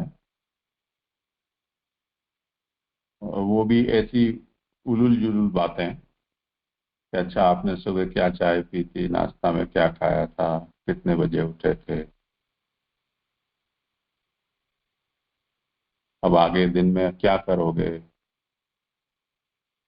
तो ये सब कोई इतनी प्रसंगोचित बात नहीं है। इतने गंभीर प्रसंग पर जो इकट्ठे हुए हैं और इतने बड़े काम के लिए जो इकट्ठे हुए हैं, उनके लिए।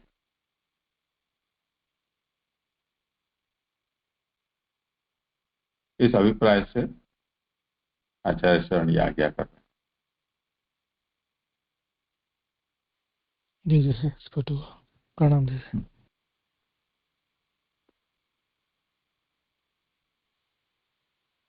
हाँ जी जी, दंडवत प्रणाम। करूँ जी जी आगे?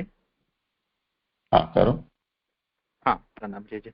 अभी श्लोक 2, 3 और 4 तो आभासार्थ है। 3 श्लोकों से व्यास जी प्रश्न कर रहे हैं। श्लोकार्थ: व्यास जी कहते हैं कि आपको विज्ञान का उपदेश देने वाले परमहंसों के अन्यत्र चले जाने पर पहली अवस्था वाले अर्थात बाल्यावस्था वाले वर्तमान आपने क्या किया?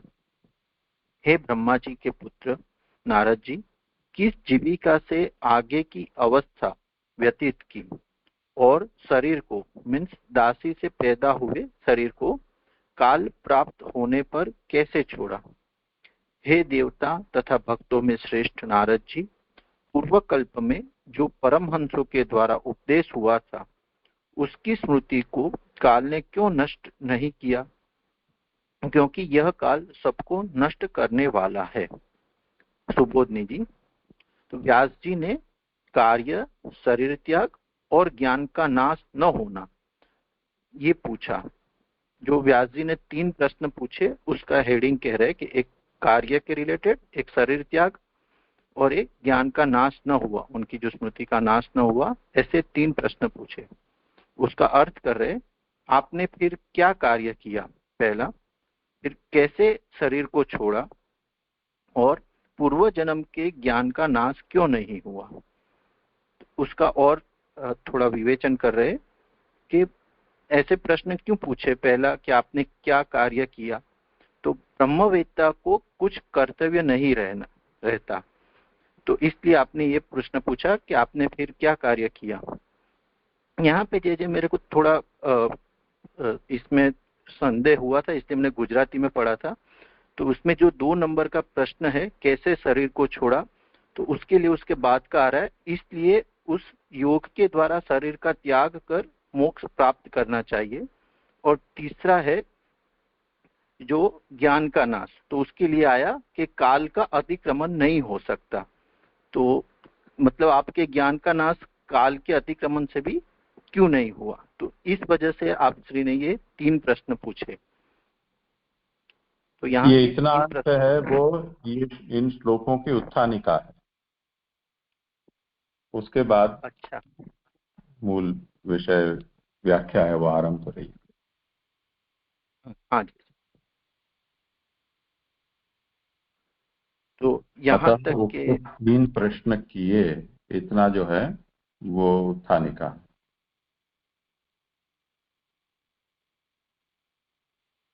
हाँ जी, इस श्लोक में आए से इसका आभास सुबोधनी जी शुरू होगा। हाँ। तो इस प्रकार से जो 3 प्रश्न किए वो हमने देखे। अभी सुबोधनी जी में आ रहा है कि श्लोक में जो स्वयं यह पद आया है वो इस समय के नारद जी के स्वरूप को बताने वाला है। मतलब अभी व्यास जी नारद जी का यह जो अभी का जो स्वरूप है नारद जी का, उसको रेफरेंस में लेके नारद जी को संबोधन कर रहे हैं। स्वयंभू मतलब ब्रह्मा जी के पुत्र। हे नारद जी, आपने किस जीविका से आगे की अवस्था को व्यतीत किया, यह पहला प्रश्न है। मतलब शरीर को छोड़ने का जब समय प्राप्त हुआ तो आपने योगादि में किस प्रकार को अपनाया। यहाँ श्लोक में आया च पुनः अर्थ में है, अर्थात फिर आपने शरीर को कैसे छोड़ा, मतलब किस प्रकार से छोड़ा। जो यहाँ कथम चेत आया, तो च जो आया उसके लिए महाप्रभु जी ये बात कह रहे हैं। और काल के प्राप्त होने पर छोड़ा अथवा पहले ही छोड़ा। व्यास जी की बुद्धि में नारद जी का पूर्व शरीर आ गया। तो अभी जो व्यास जी बात कर रहे, अभी जो चर्चा कर रहे, उसमें नारद जी के पहले का मतलब पहले कल्प का शरीर आ गया, इसलिए कहा कि यह शरीर, अन्यथा उस शरीर का प्रत्यक्ष न होने से यह शरीर ऐसा कहना युक्त नहीं था। यहाँ जो इदम करके जो व्यास जी कह रहे हैं कि इस शरीर को आपने कैसे छोड़ा, तो महाप्रभु जी ऐसी आज्ञा कर रहे हैं कि जो व्यास जी अभी जो चर्चा कर रहे हैं, लेकिन व्यास जी की बुद्धि में नारद जी का जो पूर्व शरीर था वो उनके बुद्धि में आ गया, इसलिए उन्होंने यह शब्द का प्रयोग किया कि इदम, क्योंकि इदम शब्द का प्रयोग प्रत्यक्ष में ही होता है। यदि कथम चेदम की जगह कथम वेदम यह पाठ मान लिया जाए, मतलब यहाँ कथम चेत की जगह कथम वेद ऐसा अगर पाठ मान लिया जाए, तो श्री महाप्रभु जी आज्ञा करते हैं कि वाह शब्द का अनादर कहेगा, मतलब जो काल से पैदा होता है, उसे काल खाता है, अर्थात काल पक्ष कहकर अनादर सूचित किया, मतलब शरीर के लिए अनादर सूचित किया कि वो काल से पक्ष होता है। इसलिए कहा कि काल प्राप्ते, वर्तमान में जो आपको पूर्व जन्म का स्मरण है।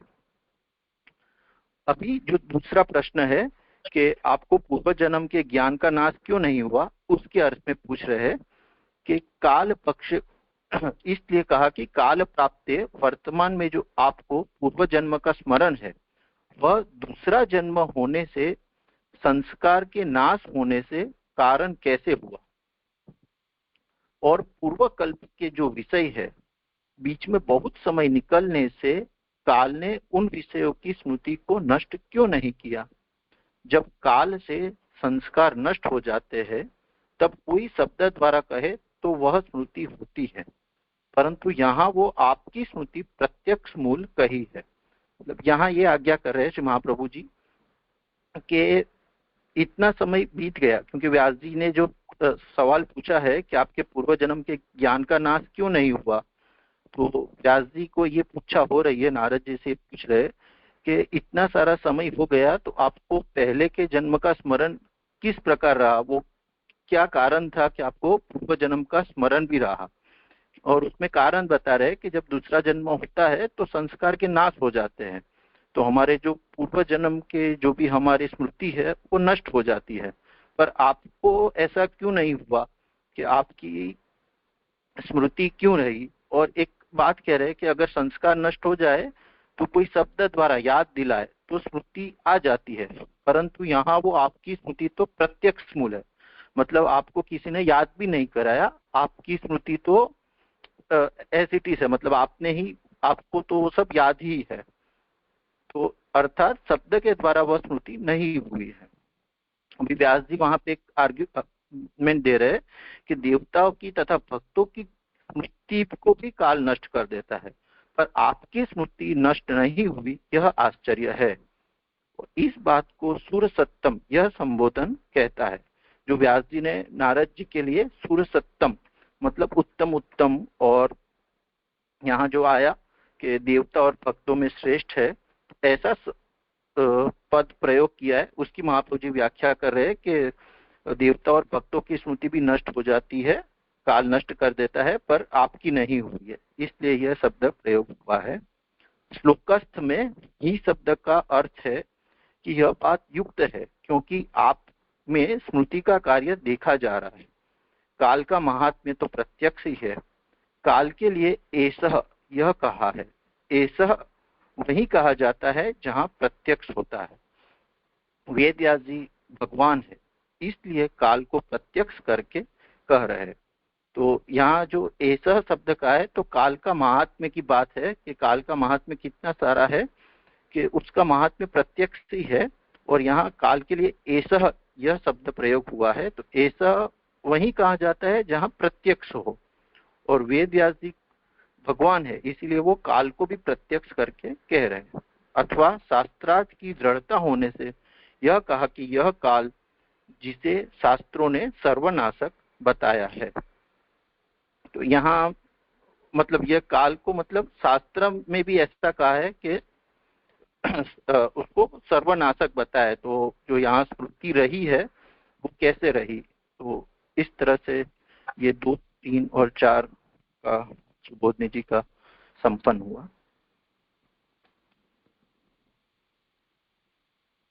धन्यवाद प्रणाम जी।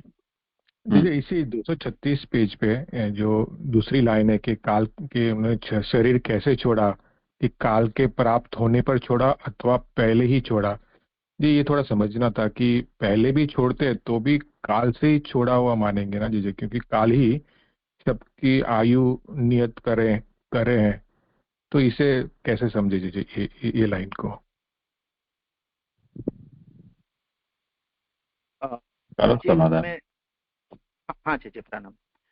मुझे इसमें ऐसा लग रहा है कि मैंने थोड़ा गुजराती वाला सुना था, तो यहाँ जे ने आज्ञा की थी कि देह त्याग के भी बहुत प्रकार होते हैं। जैसे महाप्रभु जी के रेफरेंस में हम देखें तो जैसे ठाकुर जी की आज्ञा हुई तो आपने चतुर्थाश्रम संन्यास लेके ठाकुर जी के धाम में पधारने का जो उपक्रम किया, या फिर जैसे पांडवों ने स्वर्गारोहण किया, तो कुछ प्रयत्न करके आप श्री ने ये देह को छोड़ा, या जब समय आया तभी ये देह का त्याग हुआ? तो इस तरह से वो सवाल पूछ रहे हैं कि आपने शरीर का त्याग कैसे किया, कैसे छोड़ा, मतलब काल आया तभी छोड़ा या आपने पहले छोड़ा? काल आया मतलब आपने प्रतीक्षा, आगे भी सुबोधनी जी में आएगा कि नारद जी प्रतीक्षा करते रहे और जब उनका समय आया तब हुआ, ऐसा मतलब मेरे को लग रहा है। ठीक है। जी जी जी, हाँ जी जी जी जी जी जी, ऐसा भी समझ सके ना जी जी कि यानी जो भक्त है यानी उसको काल, यानी उसकी वो जब शरीर छोड़े तो यानी वो काल से नहीं, लेकिन क्योंकि भक्त जो होता है वो यानी आता है, यानी कि काल पे पैर रख के चले हैं, तो ऐसा भी समझ सके जी जी। हाँ जी जी जी, दंडवत प्रणाम जी जी।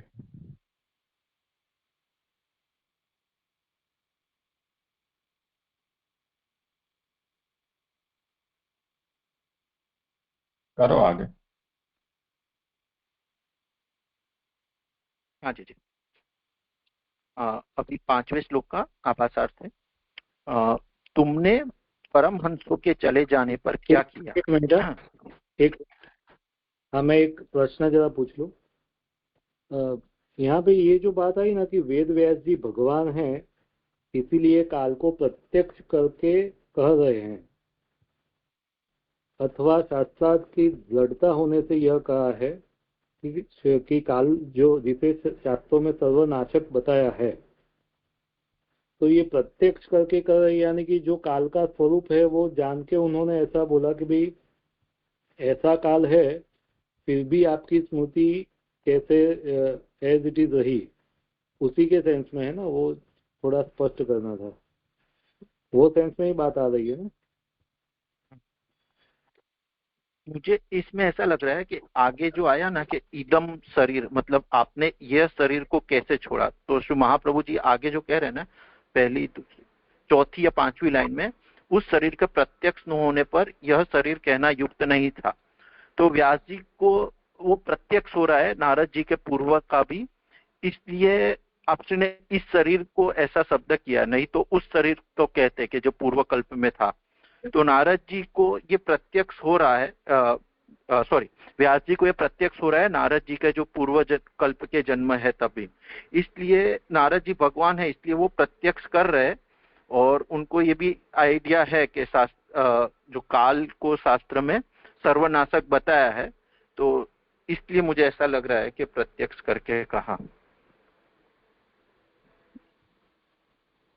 यानी आप जी ऐसा ने कह रहे हो प्रथम श्लोक में इस बात को कहा ना कि एवं निशम्य भगवान देवर्षेर जन्म कर्म च।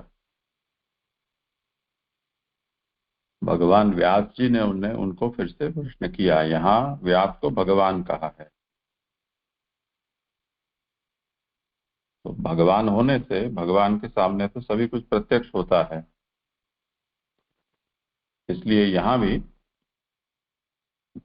काल एष सर्व निराकृति ही, इसमें यह काल, ऐसे उंगली से काल को दिखाते हुए नारद जी को व्यास पूछ रहे हैं, तो मानो काल उनको प्रत्यक्ष हो, इस तरह से उन्होंने कहा है। वो इसलिए कह पाए क्योंकि व्यास है वो भगवान।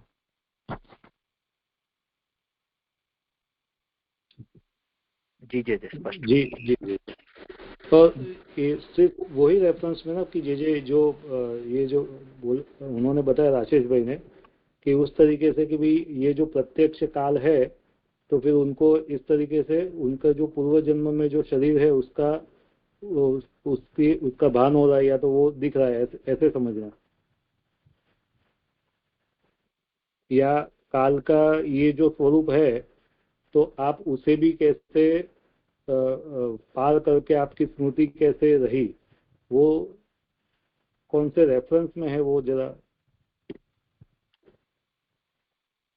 नहीं, ऐसे नहीं, ये जितने भी प्रश्न हैं उसमें जैसे स्मृति को आप नहीं मतलब विस्मृति नहीं हुई। काल तो ऐसा है कि सबकी स्मृति को नष्ट कर देता है।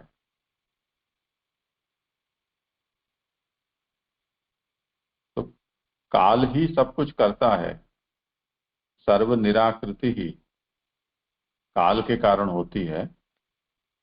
फिर भी आपकी स्मृति का निराकरण काल ने क्यों नहीं किया, ऐसा पूछ रहे हैं।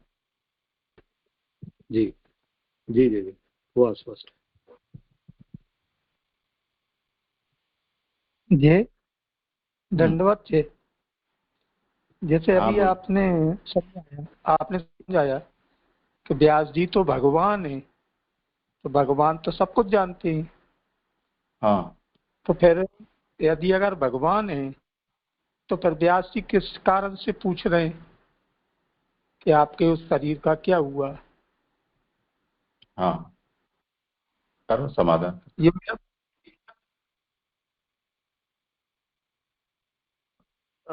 मुझे उसमें ऐसा लग रहा है कि जैसे हमने अभी अभी भागवतार्थ में देखा कि व्यास जी को जब समाधि हुई और तब जब उनको भागवत जी हुआ तब उनमें भगवदीयता सिद्ध हुई। तो मतलब यहाँ उनको भगवान कहा है, यहाँ भी कहा है, लेकिन मुझे ऐसा लग रहा है कि भागवतार्थ में पढ़ा तब मतलब व्यास जी को जैसे कला अवतार कहा है, तो क्योंकि आगे ऐसा भी कहा है कि सत्यवती के पुत्र होने की वजह से व्यास जी ने ऐसे बहुत सार्थक नहीं हो ऐसे प्रश्न पूछे। तो भगवान होने का जो उनका रेफरेंस है वहां भी मतलब उतना ही मुझे समझ आ रहा है कि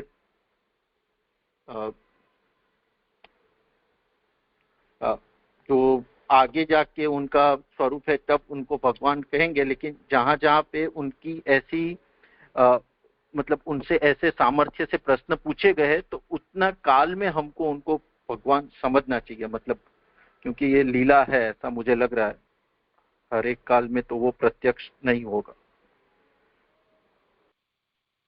नहीं, ये नहीं यूं मान सकती हैं अपन कि वहां पर महाप्रभु जी कह रहे हैं कि आखिरकार तो सत्यवती के पुत्र है ना, जितना नारद जी ने समझा दिया उतने में ही समझ जाना चाहिए था, लेकिन वो सत्यवती के पुत्र हैं इसलिए दोबारा प्रश्न कर रहे हैं। और अभी जहाँ बात आई कि वो भगवान है, सब कुछ जानते हैं, काल प्रत्यक्ष है, तो फिर मेरा प्रश्न बना, तो फिर अगर भगवान है तो फिर क्यों पूछा, फिर क्यों पूछ रहे हैं नारद जी से? मतलब इतना क्वेश्चन था।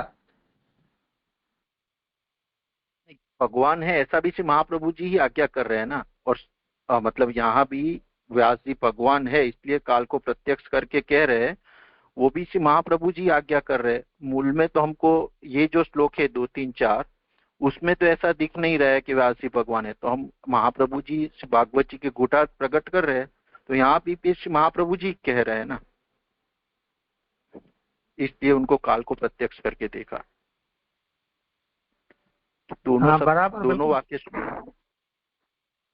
हाँ, यहाँ पे भी महाप्रभु जी ही कह रहे हैं तो वेद व्यास जी भगवान है इसलिए काल को प्रत्यक्ष करके कह रहे हैं, बात ठीक है। अब मेरा प्रश्न ये आया, तो फिर ये प्रसंग आगे क्यों गया? देखिए इसमें ऐसा है, जो अनुवादक हैं मूल में अपने पास जो शब्द हैं वो भगवत्वात् कालम साक्षात कृत्वा आह एषः इति। व्यास जी काल को साक्षात्कार कर कर ये कह रहे हैं कि काल तो सबका निराकरण कर देता है, आपकी स्मृति का निराकरण उसने क्यों नहीं किया।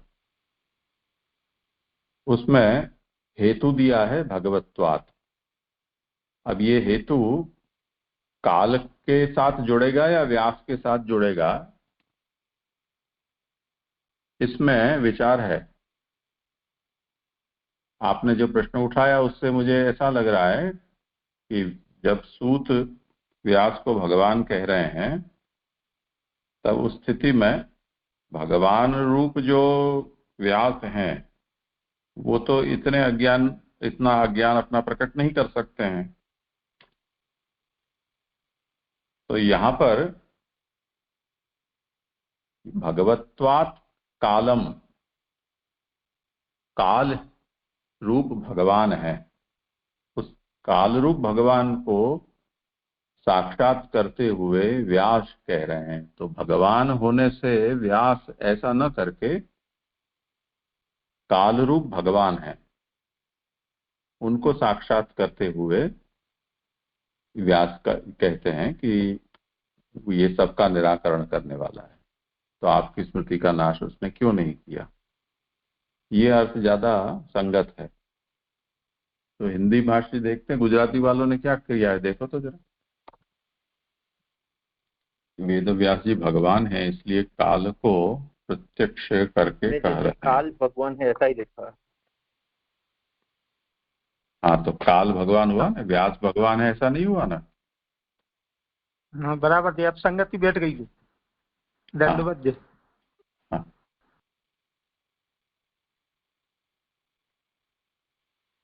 तो वेद व्यास जी की जगह काल कर दो।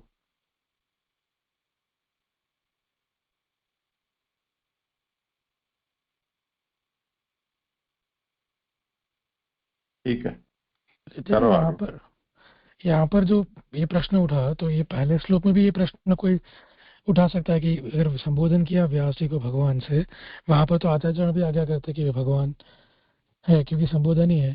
पर उससे ऐसा तो नहीं होगा ना, क्योंकि कि ये परब्रह्म या पूर्ण रूप से भगवान है ऐसा, क्योंकि फिर तो असंतोष ही क्यों होगा अगर ये भगवान ही है।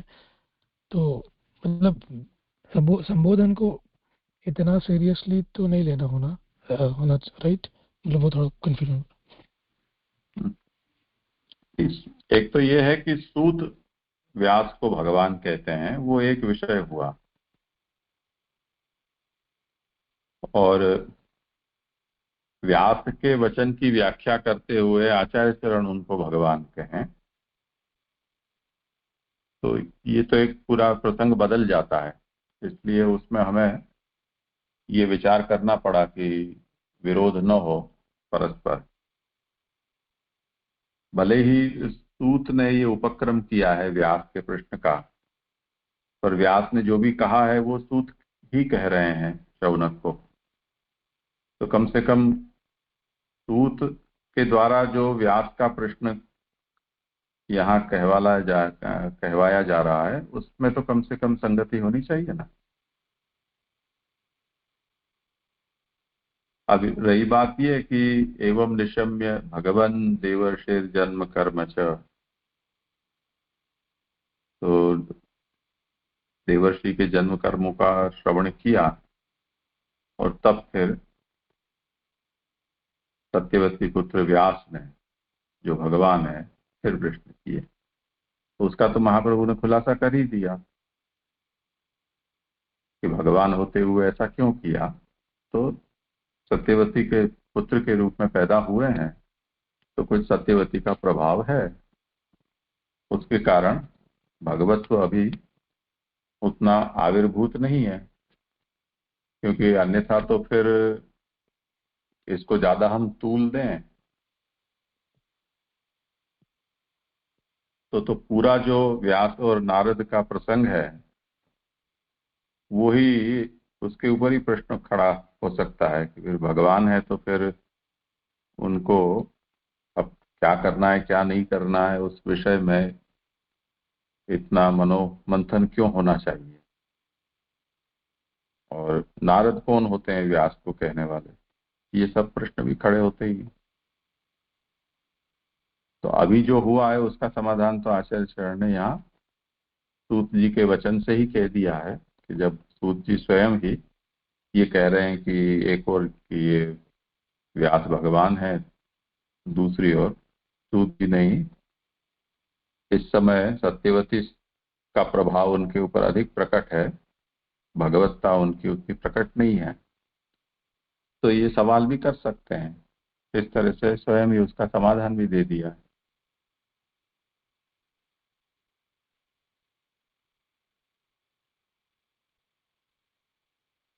ये स्पष्ट हुआ। अच्छा प्रणाम। करो आगे। हाँ जी। हाँ, अभी 5वें श्लोक का आभासार्थ है। तुमने परमहंसों के चले जाने पर क्या किया? इस वेद व्यास जी के प्रश्न का उत्तर देते हुए नारद जी भिक्षु भी प्रवसिते से लेकर एवं कृष्ण मतिर ब्रह्मन तक कहते हैं। मतलब ये 5वें श्लोक से लेकर 27वें श्लोक तक व्यास जी के पहले प्रश्न का उत्तर आ रहा है कि वो परमहंसों के चले जाने पर आप श्री ने क्या किया। अभी नारद जी उनका उत्तर दे रहे हैं। नारद उवाच, नारद जी कहते हैं कि विज्ञान का उपदेश देने वाले परमहंसों के दूर देश में चले जाने पर पहली अवस्था में वर्तमान मैंने यह किया, जो आगे कहा जाएगा वह किया। सुबोधिनी जी, ब्रह्मज्ञानियों को भी भगवान के लिए प्रयत्न करना चाहिए और भगवान का साक्षात्कार होने पर उनकी आज्ञा का पालन तथा उनकी प्रीति के लिए गुणों का अनुवाद वर्णन करना चाहिए। तो नारद जी कहते हैं कि जो परमहंस चले गए तब वो मैंने क्या किया, तो यहाँ पे श्री महाप्रभु जी अर्थ कह रहे हैं कि ब्रह्मज्ञानी जो होते हैं उनको भी भगवान के लिए प्रयत्न करना चाहिए और जब भगवान का साक्षात्कार हो जाए तो उनकी आज्ञा का पालन और उनकी प्रीति के लिए उनके गुणों का वर्णन करना चाहिए, जो आगे नारद जी के वर्णन श्लोक मतलब पारायण में हमने पढ़ा कि भगवान से जब उनको साक्षात्कार हुआ तो आप श्री ने भगवान के कीर्तन और भगवान के गुणों का वर्णन किया। क्योंकि क्या ठीक है और क्या ठीक नहीं है उसका निश्चय उसी से होता है। श्लोकस्थ एतत् पद का आश्रय जो मैं आगे कह रहा हूं वही किया।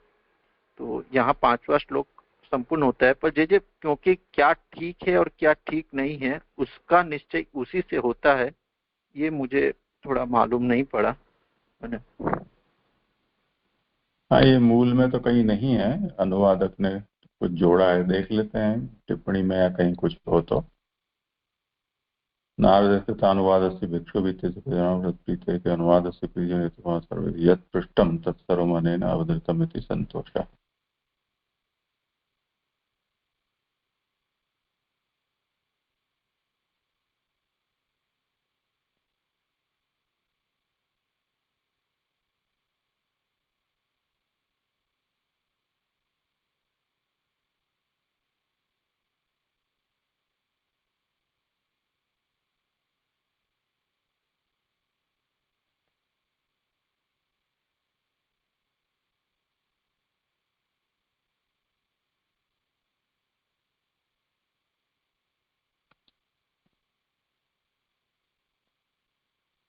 मूल में तो कहीं भी ये बात है नहीं।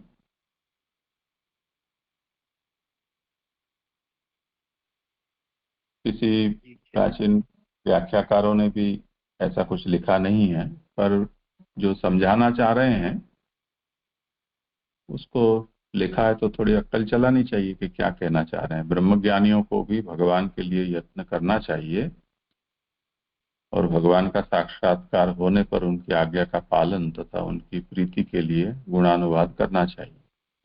मूल में कितना है? अनुवादः तत्प्रीतये सर्वावधारणात्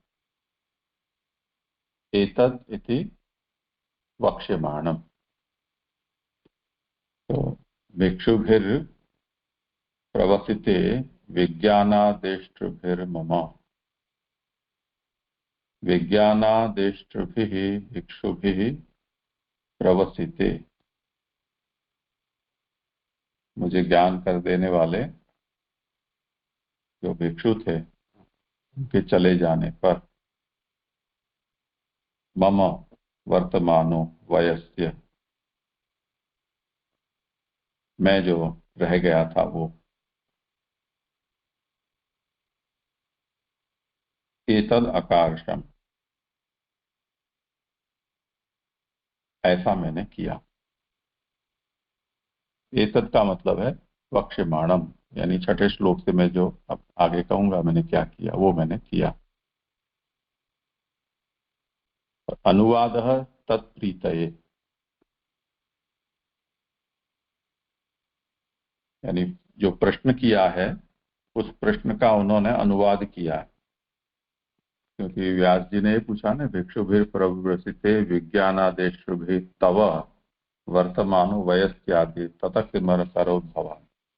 तो वो पूरा का पूरा प्रश्न नारद जी ने फिर से बोला है कि तुमने मुझसे ये पूछा कि मुझे उपदेश करने वाले जो परमहंस भिक्षु थे वो चले गए, तब मैंने क्या किया, तो मैंने ये किया। तो ये पूरे प्रश्न का उन्होंने अनुवाद किया है, और अनुवाद करने का कारण ये है तत्प्रीतये, यानी पूछने वाले के प्रश्न को हम उत्तर देने वाला फिर से रिपीट करे और उसके बाद उसका उत्तर दे तो उसको अच्छा लगता है, क्या उसने मेरे प्रश्न को ध्यान से सुना। और सर्वावधारणात् दूसरा हेतु ये दिया। सर्वावधारणात् का मतलब है कि प्रश्नकर्ता के प्रश्न को उत्तरदाता ने अच्छी तरह से उसकी अवधारणा की, यानी उसको अच्छी तरह से समझा है।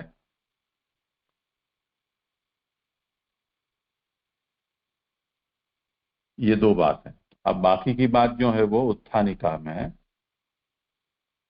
कि प्रथम प्रश्ने उत्तरमाह भिक्षुभिः इत्यादिना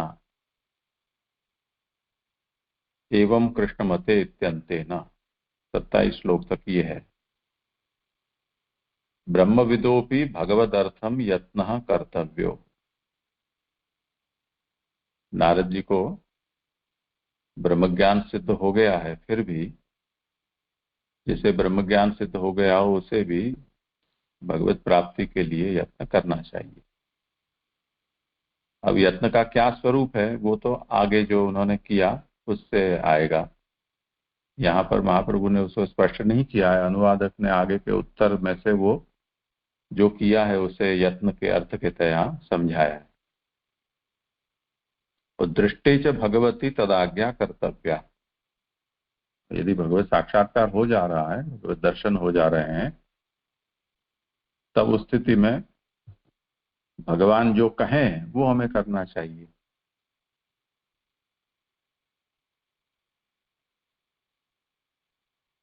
ये बात नारद जी कह रहे हैं। अब इसमें उन्होंने जो अनुवाद तत्प्रीतये सर्वावधारणात्, इसका मतलब इन्होंने ये किया है कि अनुवाद का मतलब गुणानुवाद, पर ऐसा इसका अर्थ नहीं है। ये थोड़ी धांधली में अर्थ कर दिया हो ऐसा लग रहा है। अनुवाद का मतलब है प्रश्न का रिपीटिशन। तो उत्तर देते समय नारद जी ने व्यास के प्रश्न को फिर से दोहराया है, वो इस बात के लिए कि व्यास के प्रश्न को उन्होंने अच्छी तरह से सुना है, समझा भी है, और व्यास के ऊपर प्रेम होने से या व्यास को उनके ऊपर प्रीति हो उसके लिए उन्होंने उसे दोहरा दिया।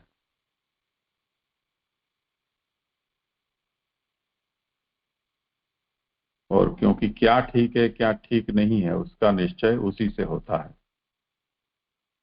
तो अगर ये बात उनको लिखनी है तो इसका मतलब हमें ऐसा समझना होगा कि जब हम किसी की बात को सुने उसके बाद उसको दोहराएं उसके सामने और फिर हम अपना ओपिनियन दें, तब यथार्थ निर्णय हो सकता है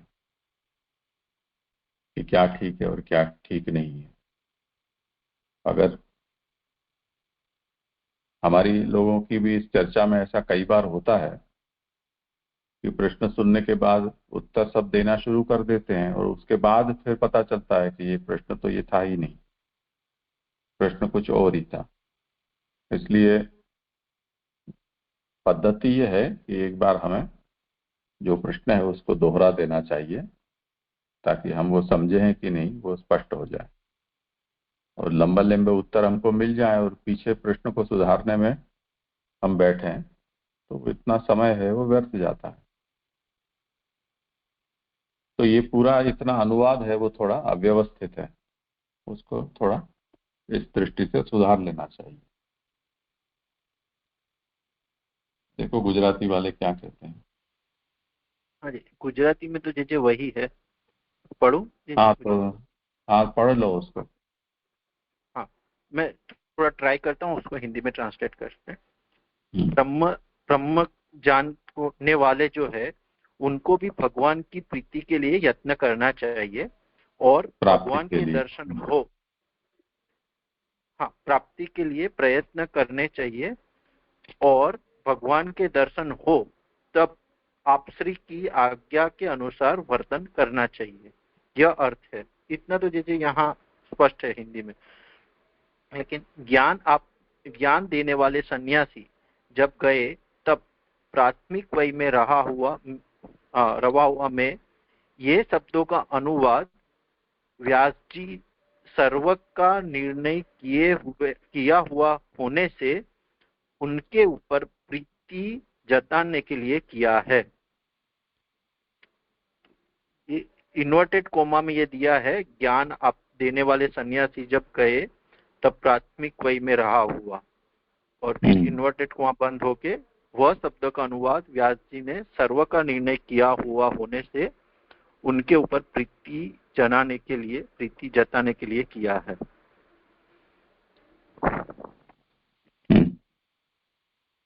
हाँ ये श्री गोकुलनाथ जी अभी मैंने देखा, ये टिप्पणी भी ऐसे ही तरह से ही आज्ञा कर रहे हैं।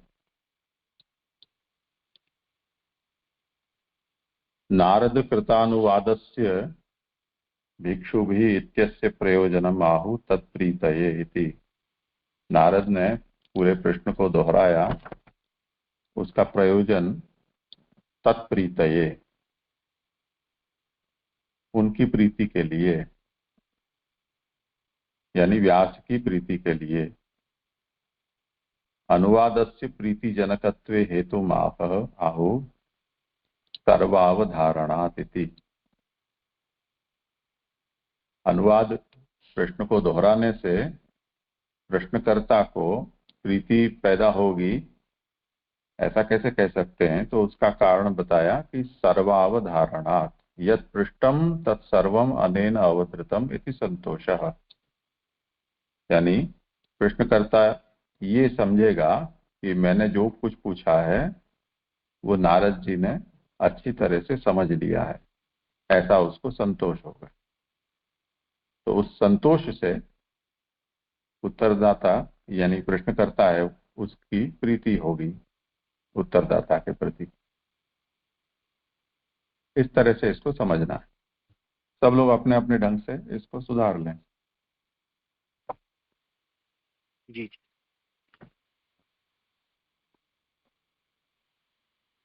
हाँ प्रणाम दीजिए। आपने जैसे समझाया ना यहाँ कि गुणों का अनुवाद, तो वहाँ प्रश्नों का अनुवाद ब्रैकेट में वर्णन करना चाहिए, तो ये उचित लगता है जिस तरह आपने समझाया।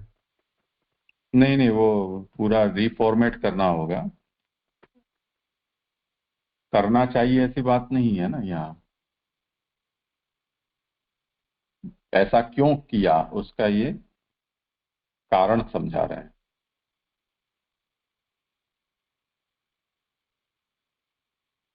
और क्या ठीक है क्या ठीक नहीं है ये सब यहाँ इसका कोई मतलब नहीं।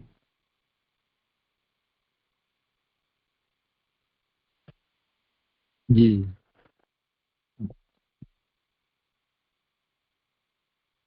ठीक है, आज समय हुआ है, यहाँ विराम।